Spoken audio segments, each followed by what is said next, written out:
Assalamualaikum Bu Hera. Waalaikumsalam Bu Agustin. Bu Hera apa kabar? Baik-baik, alhamdulillah. Gimana nih Bu Agustin kabarnya? Iya, saya juga baik Bu, terima kasih. Bu Hera, saya ingin minta waktunya sebentar terkait ini Bu, tentang coaching. Itu kan ada kemampuan inti coaching yang ada yang kehadiran seutuhnya, kemudian mendengarkan secara aktif dan membuat pertanyaan berbobot. Dari ketiga kompetensi itu, saya tuh kok merasa kompetensi yang terakhir itu masih kurang ya Bu ya. Saya ingin minta waktu Ibu untuk melihat ini hasil coaching saya dengan rekan sejawat saya, itu bisa gitu. Ya boleh silahkan Ibu. Baik, makasih Bu. Ya.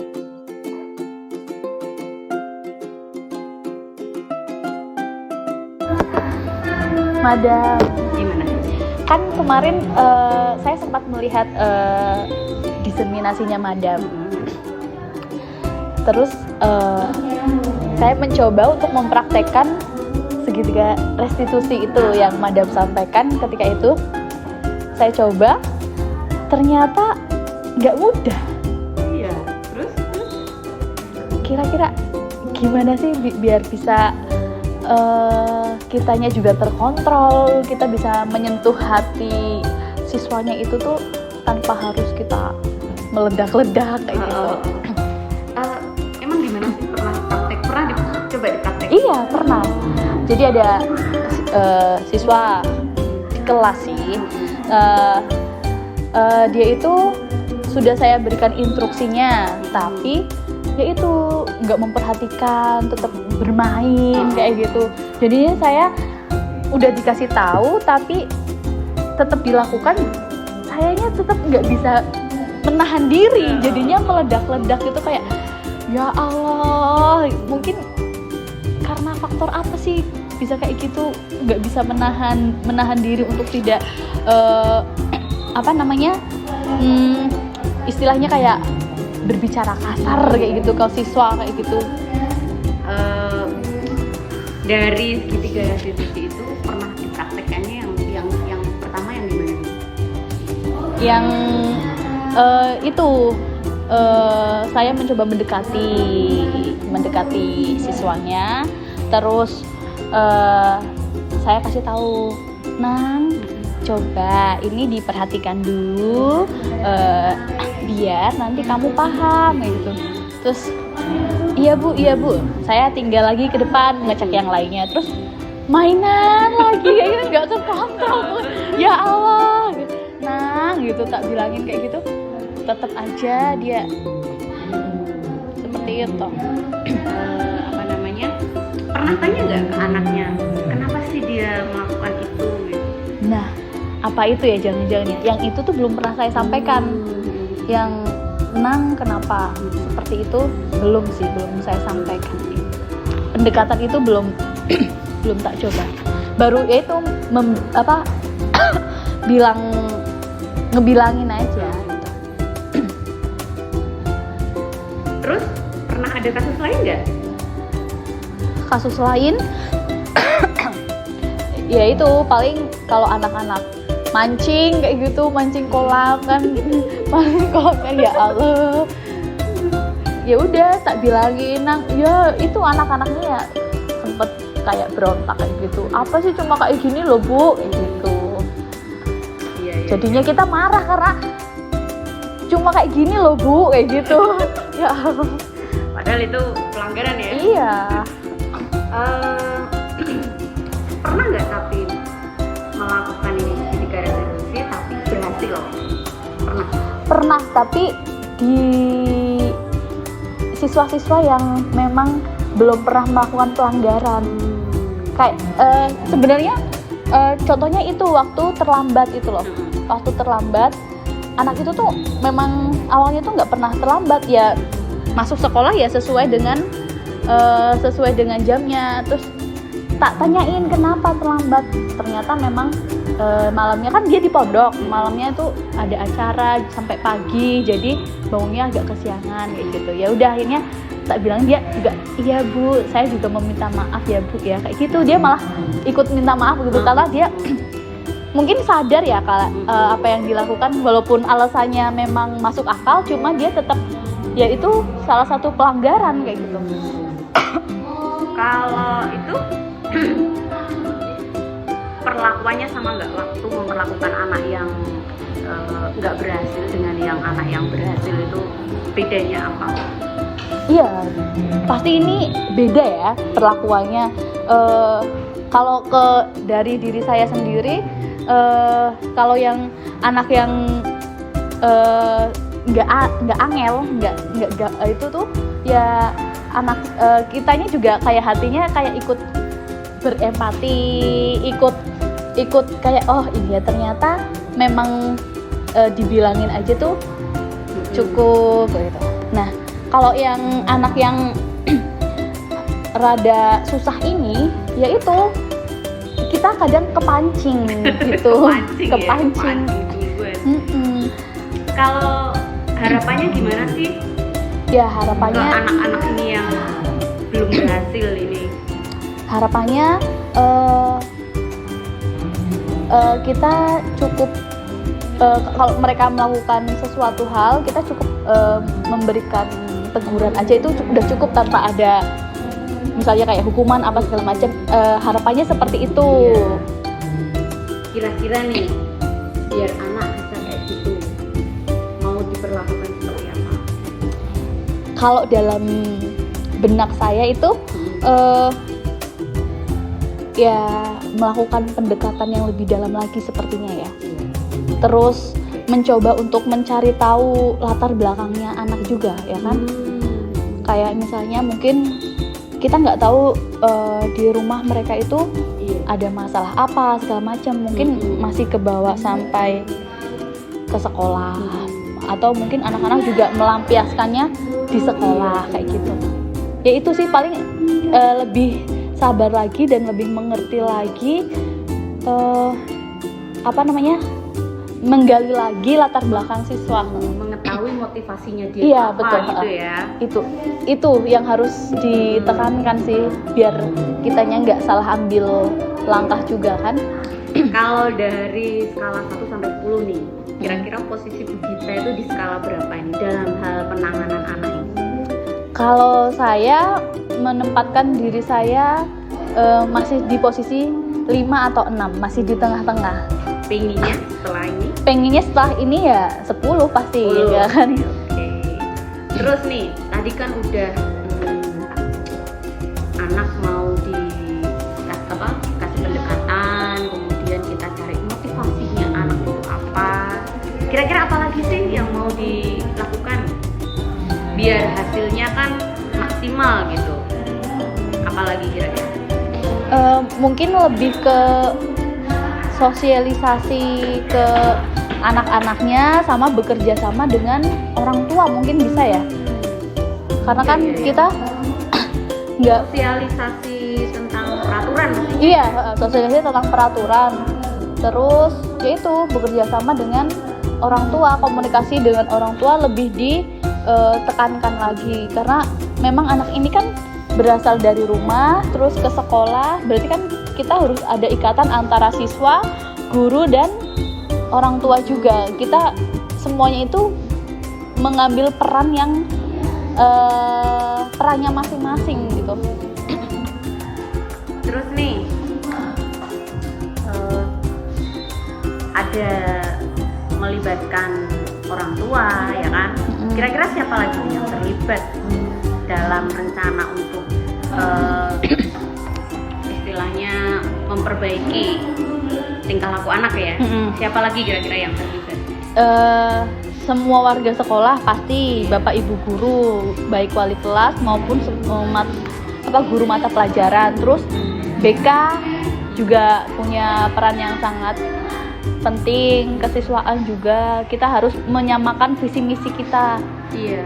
Supaya nanti penanganannya itu sama.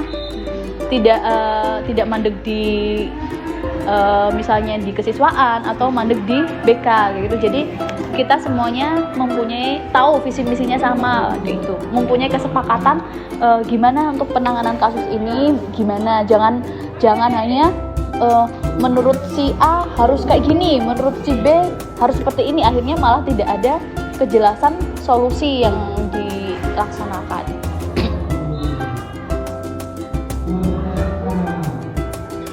Nah, kalau saya simpulkan nih ya, tadi kan pertama ada pendekatan ke anak, Iya. kedua terus kita cari tahu nih motivasi anak tuh apa sih sebenarnya, terus komunikasi sama orang tua, dilibatkan juga warga sekolah kayak wali kelas, kepala sekolah, orang tua, guru-guru yang lain. Nah, dari semua ini menurut Bu Gita itu yang paling prioritas itu yang mana?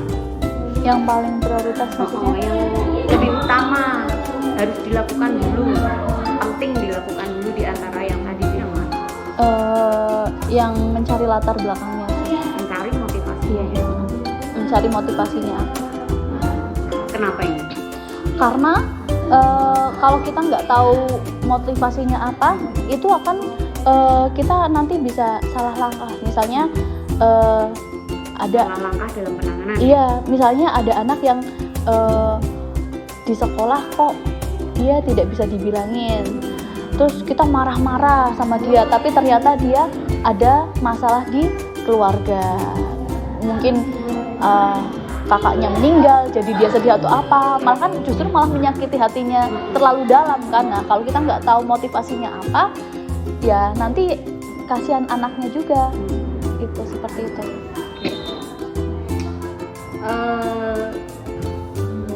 Kira-kira langkah apa lagi ya ini ya? Misalkan perlu nggak sih ada suatu agenda kegiatan atau program khusus gitu yang perlu dibuat untuk menindaklanjuti ini? Sepertinya perlu. Contohnya apa? Mungkin kita bisa bekerja sama dengan pihak luar, kayak misalnya Koramil, polisi. Kalau misalnya kasusnya tentang ketidakdisiplinan, kita mungkin bisa bekerja sama dengan polisi atau Koramil untuk menerapkan kedisiplinan. Misalnya nanti perangkatan dibina gimana supaya disiplin segala macam, seperti itu. Ada pembinaan dari luar seperti itu sih.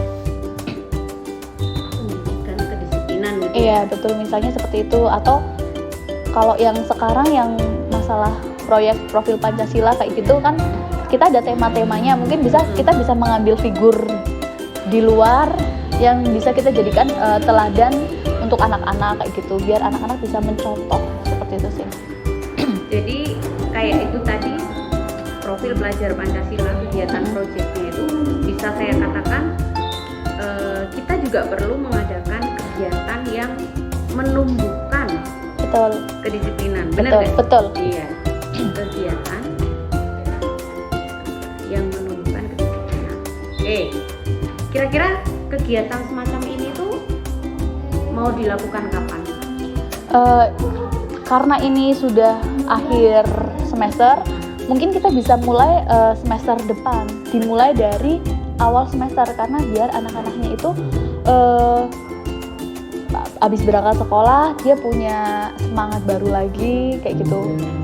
Jadi lebih mudah penerapannya, karena kalau di akhir maksud saya ketika misalnya kegiatan tersebut dilakukan ketika pas ada pelanggaran, kan malah kayak kita sengaja menunggu ada pelanggaran. Sebaiknya kan kita kayak mencegahnya dulu. Jadi kita beri dulu kayak bekal untuk anak-anak supaya dia bisa menerapkan kedisiplinan. Jadi lebih baik itu ya di awal setelah libur semester selesai itu. Oke. Kalau menurut Bu Gita nih, udah banyak nggak sih guru-guru di tempat kita itu yang melakukan ini? Itu tadi segitiga restitusi, penanaman budaya positif, itu gimana? Kalau menurut yang saya lihat sepertinya belum semua, tapi pasti sudah ada yang melakukan hal tersebut. Mungkin karena yaitu ada yang belum memahami tentang segitiga restitusi, mungkin masih sangat asing kayak gitu. seperti itu. Mungkin kita perlu menggemakan lebih luas lagi tentang segitiga restitusi, karena itu dampaknya juga bagus untuk kita sebagai guru dan murid kita juga seperti itu. Ada kendala nggak sih waktu, maksudnya dari rekan nih misalkan, ada kendala nggak misalkan ketika kita mau mempraktekkan segitiga restitusi itu tapi ada kendala dari teman sejawat gitu, ada nggak? Ada lah pasti, ada yang yaitu karena latar belakang belum tahunya tentang ada segitiga restitusi itu, jadi ya menganggap apa sih seperti itu, kok pakai tanya-tanya segala, motivasinya apa melakukan itu, jelas-jelas itu udah salah kayak gitu. Ya mungkin kita yang namanya orang kan memiliki karakternya masing-masing, jadi ya memang belum itu, tapi untuk yang sudah mengetahui ya pasti mendukung dan iya, kadang juga memberikan masukan, Bu Gita mungkin bisa ditambah seperti ini, hal ini biar anaknya nanti kalau bicara dengan kita tambah nyaman, tambah terbuka, biar nanti kita bisa lebih dalam lagi mengetahui latar belakangnya, motivasinya itu, Bu. Ya kayak gitu. Kalau yang ke anak tadi kan jelas ya, kita ada ini program yang menanamkan kedisiplinan, kita kasih kegiatan-kegiatan yang positif gitu ya.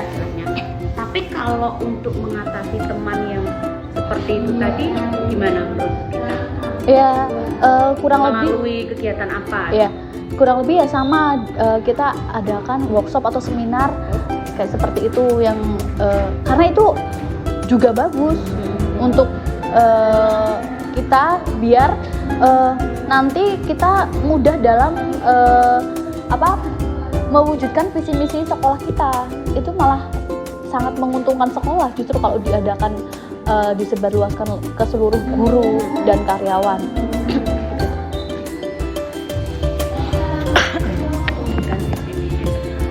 Iya. Nih harapan terakhirnya nih.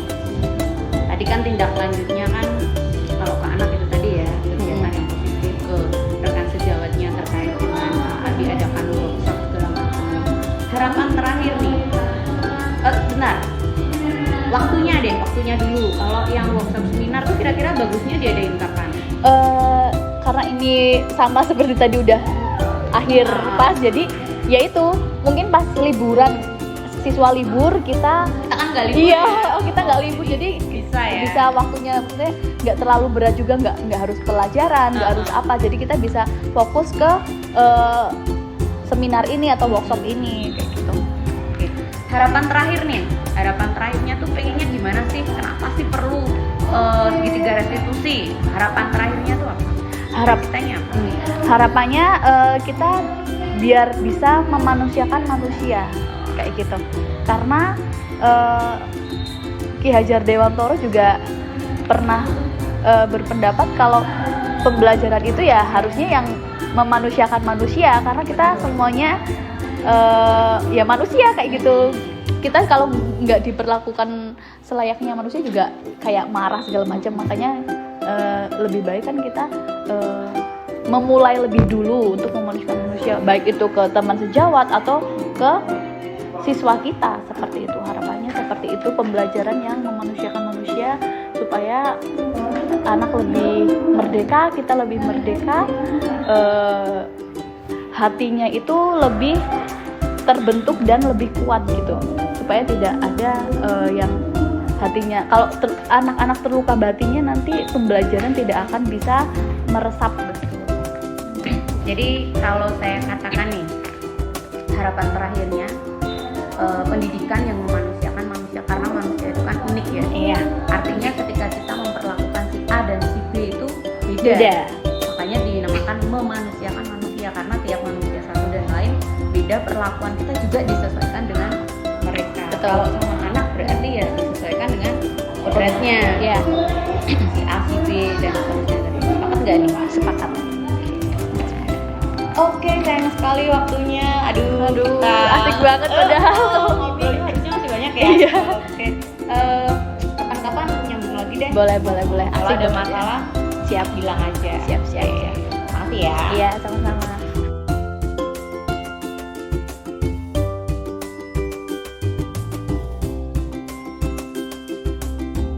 Bu Hera, bagaimana Bu setelah melihat videonya? Menurut Ibu terkait kompetensi saya itu bagaimana menurut Ibu?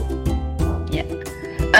Setelah tadi ya saya mengamati video jenengan sama kita, itu saya kira sudah cukup bagus kok Bu. Sudah cukup bagus, kemudian sudah sesuai dengan alur Tirta.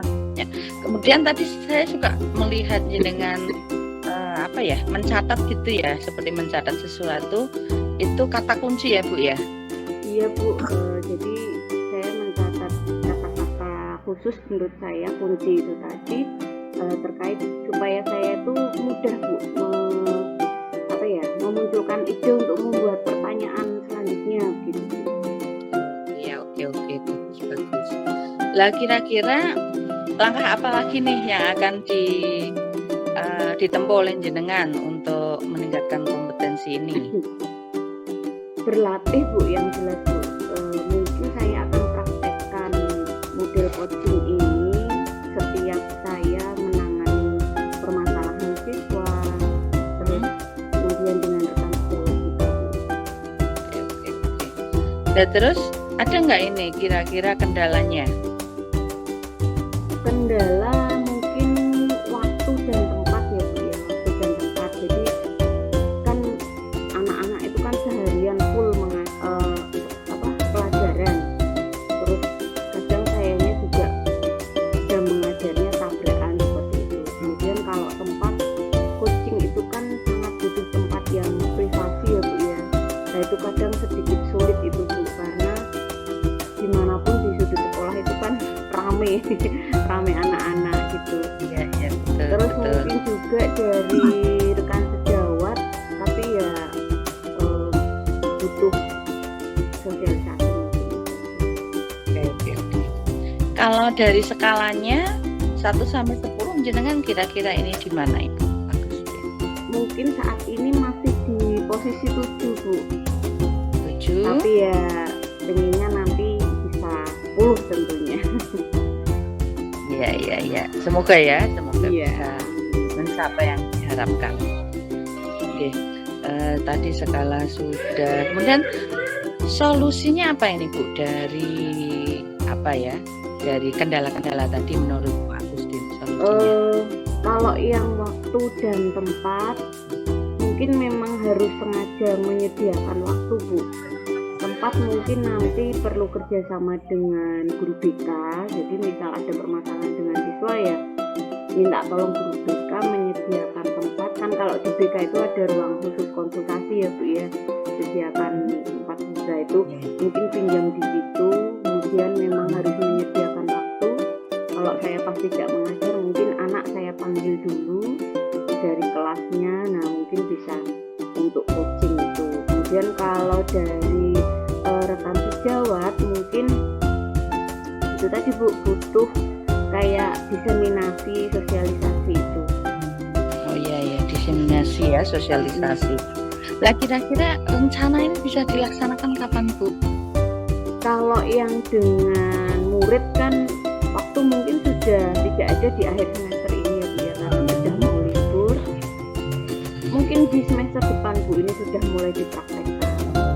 Tapi kalau yang terkait dengan rekan sejawat, kalau siswa libur kan kitanya nggak libur ya Bu ya, jadi malah justru bisa memanfaatkan waktu ini yang ada pastinya setelah rapotan selesai.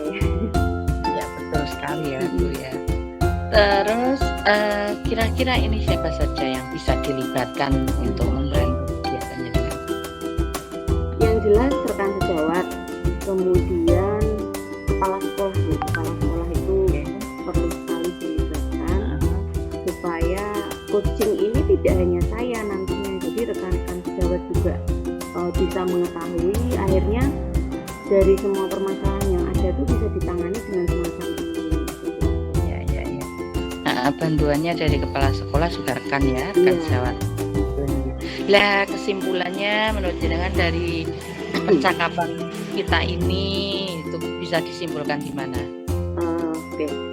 Terkait untuk meningkatkan kompetensi saya terkait coaching, itu menurut saya terutama membuat pertanyaan berbobot tadi ya Bu ya, itu perlu praktek yang terus-menerus dan kontinu Bu. Karena saya yakin di setiap sekolah pasti selalu ada permasalahan. Jadi itu sangat perlu kita praktekkan model coaching seperti ini. Nah, untuk praktek terus-menerus, kemudian juga untuk mengajak yang lain juga tahu, sama-sama tahu tentang coaching ini. Jadi pertama butuh praktek terus-menerus, kedua juga butuh diseminasi itu tadi, penularan apa yang sudah kita ketahui. Itu semua sudah. Harapannya apa yang ingin dicapai Bu? Harapan, kemudian setelah itu tindak lanjutnya. Iya. Harapannya kalau coaching ini sudah berjalan bagus, ya apa ya istilahnya, anak-anak kemudian permasalahan yang ada itu penanganannya pas gitu Bu ya. Jadinya kan hal positif gitu yang terjadi di sekolah, kemudian memberdayakan apa yang dimiliki mereka. Jadi memaksimalkan kompetensi yang dimiliki baik itu siswa, baik itu rekan sejawat. Akhirnya kan ini menjadi sebuah budaya yang positif gitu di sekolah. Oke Bu, oke, bagus sekali ya Bu. Rencana-rencananya. Semoga segala harapan dan usaha dari Ibu Agustin bisa terlaksana dengan baik ya. Amin. Terima kasih.